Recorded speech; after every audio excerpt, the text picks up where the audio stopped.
Hello అండి. Mutton vegetable rice ఇంకా వచ్చేసి ఎక్ని రెసిపీ ఎలా చేస్తానో చూపిస్తాను చూసండి. 2 రెసిపీస్ చూపిస్తున్నాను ఇప్పుడు. ముందుగా అయితే మటన్ని ఉప్పు, పసుపు, చెక్క, లవంగాలు, యాలకులు, అల్లం తెల్లగడ్డ పేస్ట్ వేసి ఉడికించుకొని సపరేట్ తీసి పెట్టేశాను. ఇక్కడ రైస్కి, ఎక్నీకి అన్ని వెజిటేబుల్స్ అయితే కట్ చేసి పెట్టానండి. ముందుగా చెరవ తీసుకొని బీన్స్, క్యారెట్, 2 ఆనియన్స్, 2 టమాటాలు, ఇంకా వచ్చేసి సెల్లరీ ఇవన్నీ వేసుకోవాలన్నమాట. ఇది తషరీఫ్ కోసం అనమాట, ఎక్నీ కోసం. మిగతాటివి అయితే రైస్ కోసం. తర్వాత అయితే అలసందులో 1 కప్పు ఉడికించినటివి, 2 ఎండు నిమ్మకాయలు, ఉప్పు, పసుపు, లెమన్ పొడి, 1 మాజీ క్యూబ్ వేయాలన్నమాట.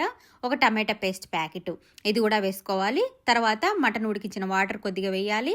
ఇంకా వచ్చేసి ఇక్కడ చూడండి, మటన్ అయితే కొద్దిగా తీసుకున్నాను నేను. ఎక్కువ కావాలంటే ఎక్కువైనా వేసుకోవచ్చు, మీ ఇష్టం.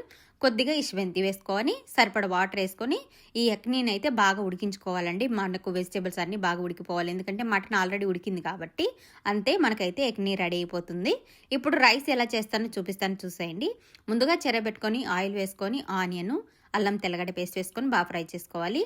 ఇంకా ఎండు నిమ్మకాయలు, మాజీ కూడా వేసుకొని ఫ్రై చేసుకొని బీన్స్, క్యారెట్, ఉల్లగడ్డ, సోయాక అంటే ఇష్వెంతి ఇది కూడా వేసుకొని బాగా ఫ్రై చేసుకోవాలండి. బాగా ఫ్రై అయిన తర్వాత ఉడికించిన మటన్, ఉప్పు, పసుపు, జీలకర్ర పొడి, ధనియాల పొడి, లెమన్ పొడి ఇవి కూడా వేసుకొని బాగా ఫ్రై చేసుకొని తర్వాత రైస్ కూడా వేసుకొని సరిపడా ఎసరు వేసుకోవాలి. ముందుగా ఉడికించిన మటన్ వాటర్, ఇంకొద్దిగా వాటర్ వేసుకొని ఇంకా ఇందులో నేనైతే మసూర్ దాల్, ఉడికించిన మసూర్ దాల్ 1 కప్పు వేస్తానండి.